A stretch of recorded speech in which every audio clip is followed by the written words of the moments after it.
We're cutting your salary in half. Take it or leave it. My name is Mac Henderson, and I'm staring at Brett Morse as he slides this paper across his desk, like he's doing me some kind of favor. The measuring tape on my belt clicks against the metal chair when I lean forward.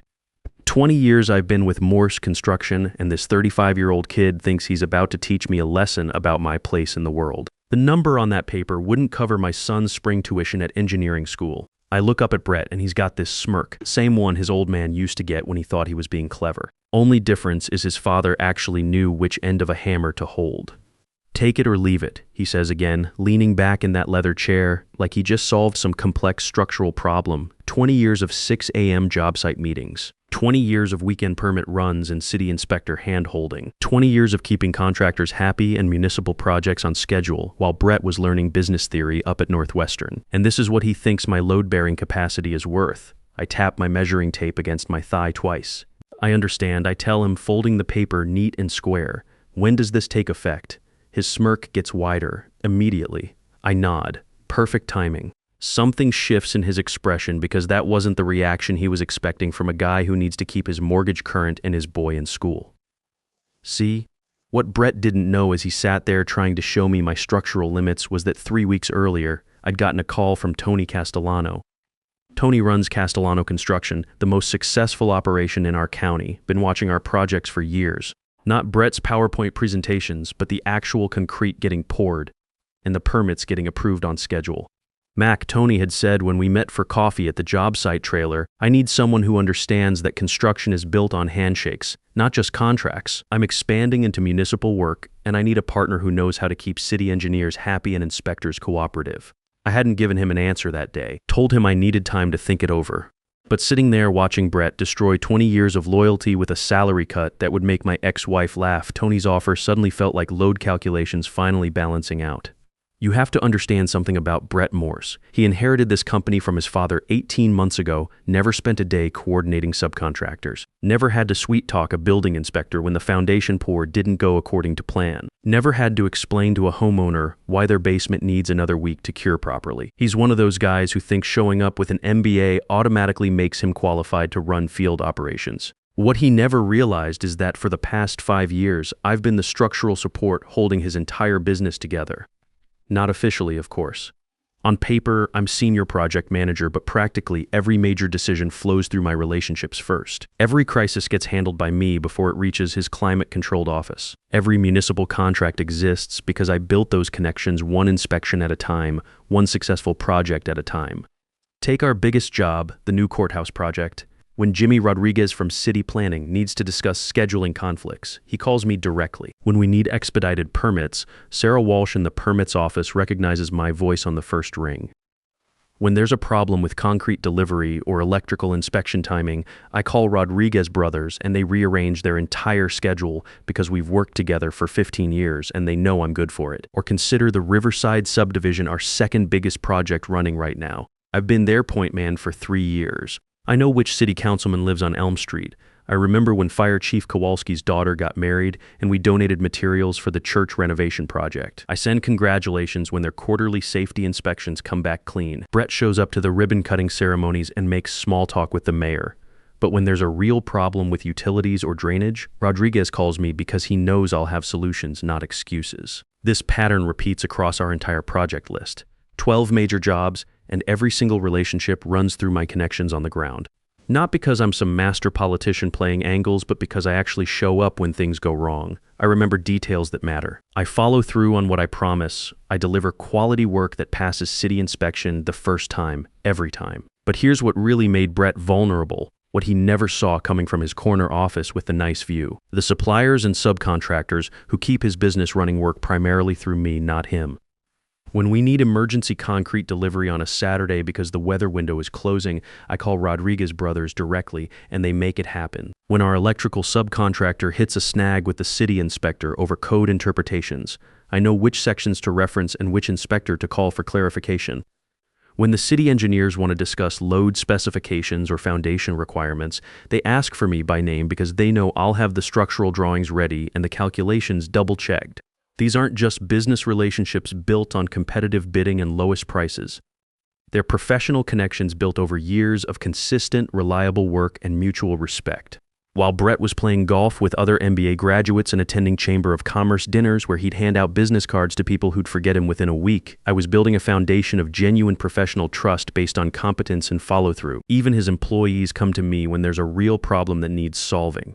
When someone's confused about building codes or permit requirements, they walk over to my desk. When there's a conflict between the electrical and plumbing subs about who's responsible for what, they ask if I can mediate before it turns into a job-stopping argument. When people are thinking about finding other work because they're frustrated with how things are being run, they mention it to me first. Not because I position myself as some alternative authority figure undermining Brett's management, but because I actually solve problems instead of just delegating them up the chain or scheduling meetings to discuss scheduling more meetings.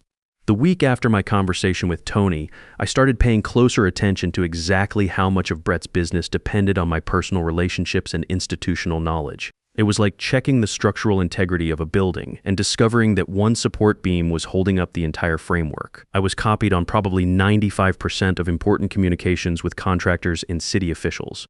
My phone number was the one most suppliers had saved in their contacts.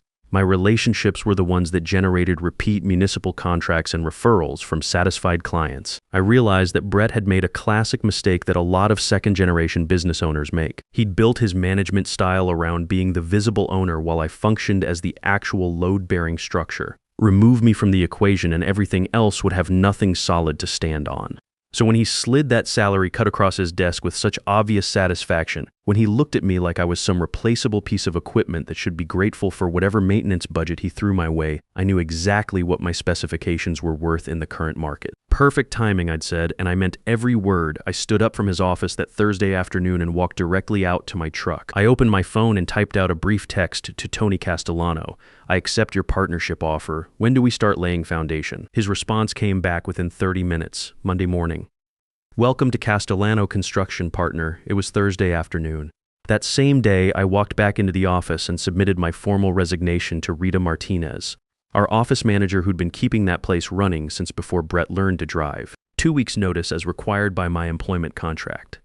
Professional, courteous, giving Brett adequate time to transfer my responsibilities to someone else. Of course, what Brett didn't understand was that my responsibilities couldn't actually be transferred to another person. You can't hand over 20 years of relationship building in a 2-week transition period, no matter how detailed your documentation. When I told Brett I was leaving, he barely looked up from his computer screen where he was probably updating some spreadsheet that had nothing to do with actual job performance. Fine, he said, waving his hand like he was shooing away a fly. We'll manage the structural load without you. I almost laughed out loud. Instead, I spent my remaining 2 weeks being the most helpful departing employee in construction history. I documented every project I was managing with detailed timeline charts and contact information. I created comprehensive contractor profiles with job histories, billing preferences, and notes about their specific operational requirements. I wrote step-by-step guides for handling city permit processes, including which inspectors preferred morning appointments and which ones needed extra documentation for unusual situations. I organized my project files systematically and left clear instructions for whoever would be taking over my various responsibilities. What I couldn't do was transfer the actual relationships themselves, because you can't transfer trust that's been built over years of consistent performance. You can't document the fact that Jimmy Rodriguez fast-tracks my permit applications because I've never submitted incomplete paperwork or asked for special favors I hadn't earned. You can't write a manual explaining that Sarah Walsh calls me personally when there's going to be a problem with an inspection because she knows I'll handle it professionally instead of throwing a tantrum or trying to blame someone else.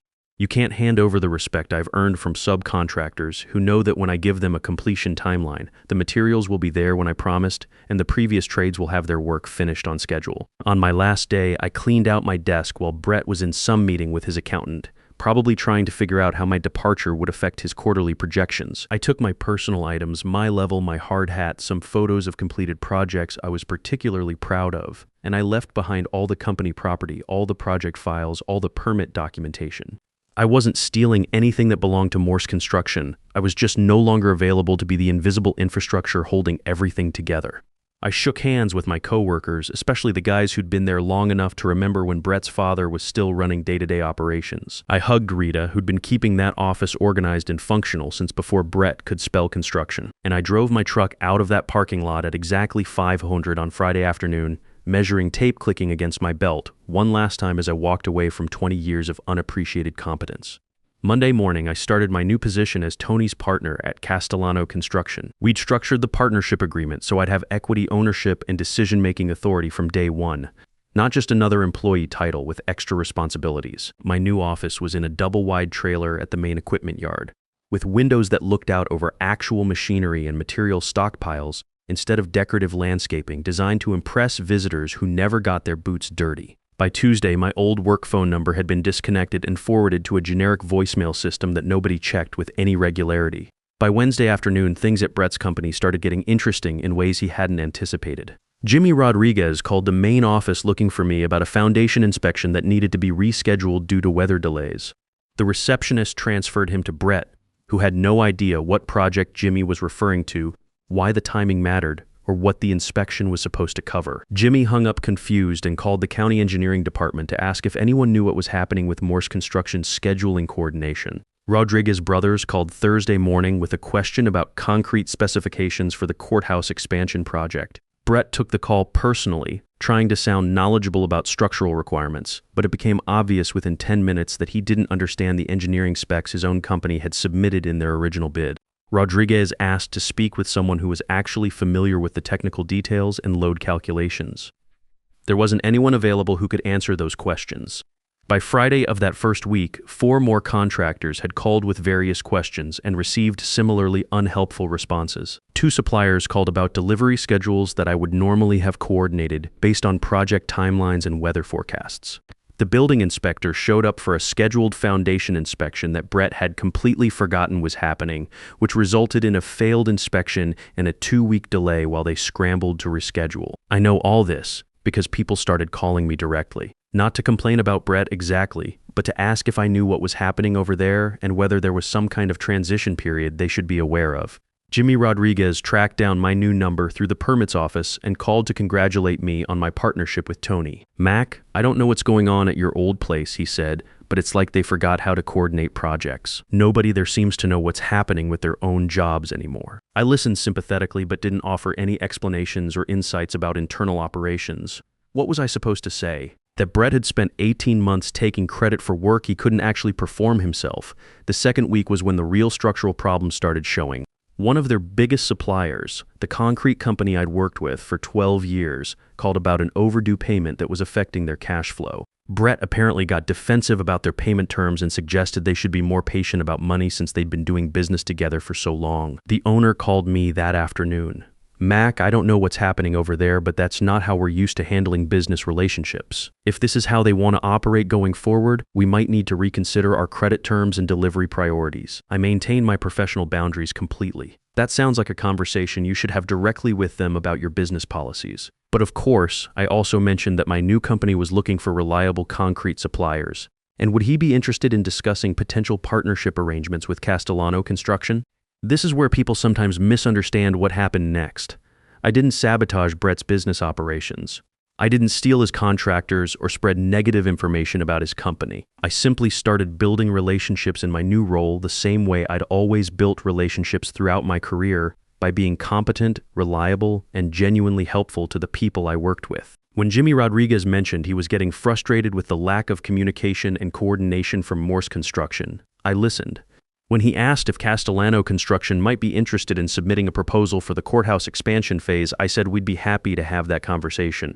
When Rodriguez brothers mentioned they were having cash flow issues with late payments from their biggest client and needed to find more reliable business partners, I was honest about what we could offer in terms of payment terms and project scheduling. Within 3 weeks of leaving Brett's company, Tony and I had secured meetings with 6 different contractors who were getting increasingly frustrated with the service levels they were receiving from their current general contractor. Not because I actively recruited them away from existing relationships, but because they sought us out after their phone calls weren't getting returned promptly and their operational problems weren't getting resolved efficiently. The beautiful thing about building genuine professional relationships over many years is that people remember competence and reliability when they need it most. When they're getting poor service and communication from one contractor, they naturally think about someone who consistently delivered quality coordination and problem solving. It's not corporate espionage or unethical competitive behavior, it's just basic professional reputation and market forces working the way they're supposed to. By the end of my first month at Castellano Construction, we'd signed partnership agreements with 4 new subcontractors. All of them happened to be companies I'd worked successfully with for years. Companies that had grown frustrated with their current general contractor's inability to provide the level of coordination and communication they'd grown accustomed to receiving. The tipping point came when Rodriguez brothers made the decision to switch their primary partnership. Their owner called Brett personally to explain that they'd be moving their working relationship to a contractor who better understood their operational requirements and payment schedules. Brett apparently became aggressive and accusatory, suggesting they were being influenced by a former employee who was engaging in unethical competitive practices. Rodriguez called me that afternoon, actually laughing about the conversation. "Mac, that kid just proved exactly why we made the right decision about changing partnerships. He spent 15 minutes yelling at me about employee loyalty and competitive ethics, but he couldn't answer a single question about our actual project specifications or delivery requirements. It's like he never understood what we do or why his father's company hired us in the first place." That's when I finally understood what was really happening. Brett hadn't just lost me as an employee when I decided to leave.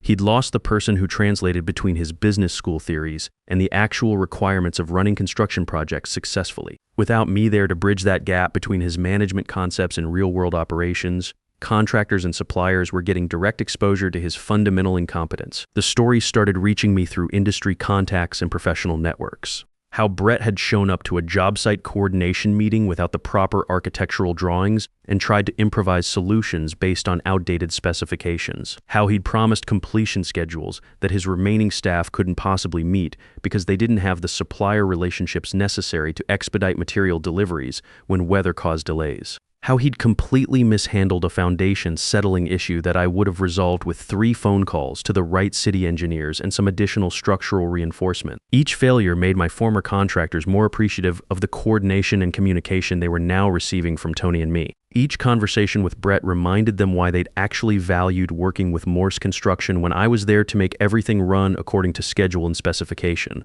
8 weeks after I left, I ran into Rita Martinez at the lumberyard on a Saturday morning. She looked exhausted and stressed in a way I'd never seen during all the years we'd worked together. "Mac, it's complete chaos over there," she said, shaking her head. "Brett keeps asking us to handle things you used to coordinate, but none of us have your relationships or know-how. Half the contractors won't return our calls anymore. The city's constantly asking where you went, and Brett just keeps insisting we need to figure it out because projects have to continue moving forward." I felt genuinely sorry for her and the other employees who were dealing with the fallout of Brett's mismanagement and poor business decisions. They were good, hardworking people caught in an impossible situation that wasn't their fault. "Are you looking for other opportunities?" I asked. "Everyone is," she said quietly. But Brett started making threats about non-compete clauses and legal action if anyone else decides to leave. He's getting desperate. That's when I knew Brett was truly panicking about his situation. Empty legal threats are what incompetent managers resort to when they realize they've lost control of circumstances they never actually understood in the first place. Tony and I started getting calls from talented people at Brett's company over the next several weeks. Not because I was actively recruiting them or badmouthing their current employer, but because word had spread through industry networks about our growing success and professional work environment. When people are trapped in a failing situation, they naturally gravitate toward opportunities that look more stable and rewarding for their careers. We hired 4 of Brett's former employees over the following month. All of them had given proper notice according to their employment contracts. All of them had been released from any legitimate contractual obligations, and all of them were eager to work somewhere their skills and experience would be valued rather than taken for granted. With each new hire, we gained deeper institutional knowledge about projects and relationships that were struggling at the old company. Not proprietary trade secrets or confidential client information, but general industry knowledge and professional expertise that these individuals had developed over years of experience in the local construction market. The final support beam collapsed when the courthouse expansion project made their decision to switch general contractors. Jimmy Rodriguez called me personally to explain the city's reasoning. "Mac, we've been trying to make it work with Morse Construction for 4 months now, but it's like working with complete strangers. Nobody there understands our requirements, our history, or our operational constraints. Every conversation starts from zero baseline. We're paying premium rates for amateur-level coordination and communication." When Tony and I signed the courthouse expansion contract, Castellano Construction became the fastest-growing construction company in the county. In 5 months, we'd gone from a solid local operation to a major player in municipal and commercial projects. All because Brett Morse thought cutting my salary in half would teach me about my structural limitations and market value. The The last time I saw him was at the County Contractors Association meeting about 8 months after I'd left his company. He looked terrible, stressed, tired, defensive, like a man watching his inheritance crumble around him. When he saw me across the meeting room, he actually tried to approach me for a conversation. "Mac," he said, "we need to talk about this situation." I was polite but firm. I don't think there's anything for us to discuss, Brett. "You destroyed my business," he said, loud enough that other people in the room started paying attention to our conversation. I looked at him calmly, measuring my words carefully. "I didn't destroy anything, Brett. I just stopped holding it all together." That was the moment he finally understood what had really happened to his company. I could see the realization in his face. For 18 months, he'd been running a construction business where his most important function was staying out of my way while I made everything work properly. When he drove me away with his arrogance and disrespect, he lost the only person who'd been preventing his fundamental incompetence from becoming visible to contractors, suppliers, and municipal clients. He didn't lose his business because I sabotaged his operations. He lost it because he'd never actually been running it successfully in the first place. 6 months later, I heard through industry contacts that Brett had been forced to sell what remained of Morse Construction to pay outstanding debts and obligations. The company name that his father had built over 30 years disappeared entirely. The equipment went to auction. The remaining contracts were transferred to other local contractors at discounted rates. Today, 2 years later, Tony and I run a construction company with 28 employees and contracts extending into 4 counties. We have a project waiting list that stretches 10 months out. The County Business Journal named us Contractor of the Year. The State Contractors Association asked me to speak at their annual convention about relationship-based business development. But here's what I want you to understand about this whole story. I never set out to destroy Brett Morse or his father's company. I never planned some elaborate revenge scheme or engaged in unethical competitive practices. I simply refused to continue supporting someone who treated me as disposable, while depending entirely on my work, relationships, and expertise to maintain his business reputation. The most effective form of professional revenge isn't what you do to someone who wrongs you. It's what happens when you stop doing everything for them that they never appreciated in the first place. If this story reached you, remember that your professional value isn't determined by how someone else treats you or compensates you. It's determined by what you choose to build when you finally decide you deserve better treatment and recognition. Don't let anyone convince you that your years of experience and competence are worth less than they offered you yesterday. The market will tell you what you're really worth when you have the courage to test it. They say just forget. Move on like it's easy. But forgetting you feels like remembering someone I've never seen. I've been trying to erase you from the places in my mind, but the harder that I fight it, the more you're hard to leave behind. Every memory keeps slipping through the cracks I try to close, like a face I should remember, but somehow never know. Forgetting you feels impossible, like chasing something I can't hold, like trying to remember someone that I've never even known. I keep reaching through the silence for a past I can't undo, 'cause letting go of what we had feels like losing something true. Every moment turns to fragments, every thought just fades to blue, like I'm searching for a feeling that still only leads to you. Forgetting you feels impossible, like chasing something I can't hold, like trying to remember someone that I've never even known. I keep reaching through the silence for a past I can't undo, 'cause letting go of what we had feels like losing something true.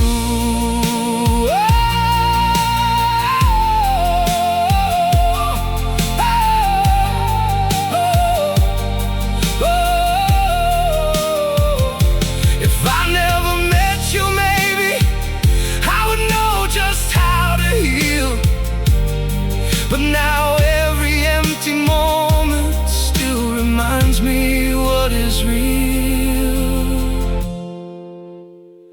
Forgetting you feels impossible, like chasing something I can't hold, like trying to remember someone that I've never even known. I keep reaching through the silence for a past I can't undo, 'cause letting go of what we had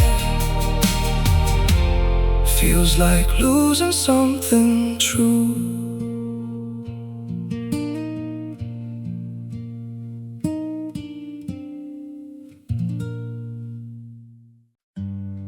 They say just forget.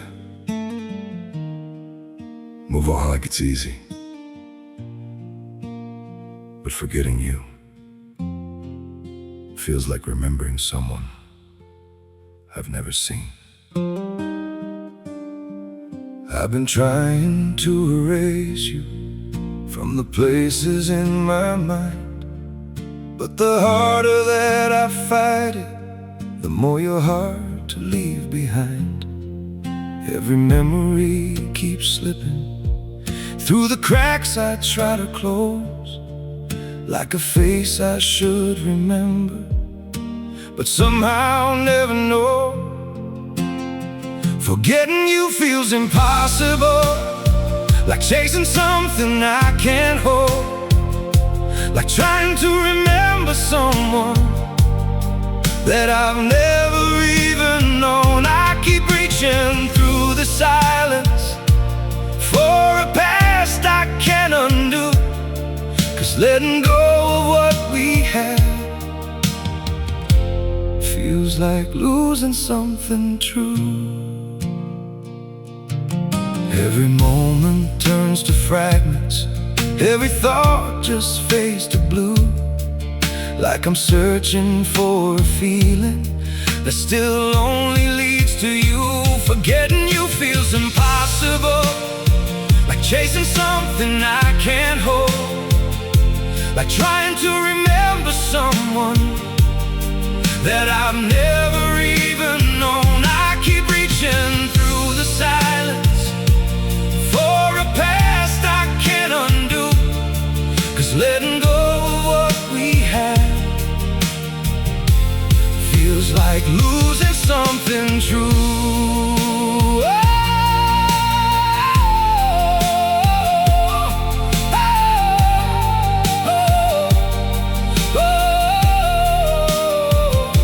If I never met you, maybe I would know just how to heal, but now every empty moment still reminds me what is real. Forgetting you feels impossible, like chasing something I can't hold, like trying to remember someone that I've never even known. I keep reaching through the silence for a past I can't undo, 'cause letting go of what we had feels like losing something true.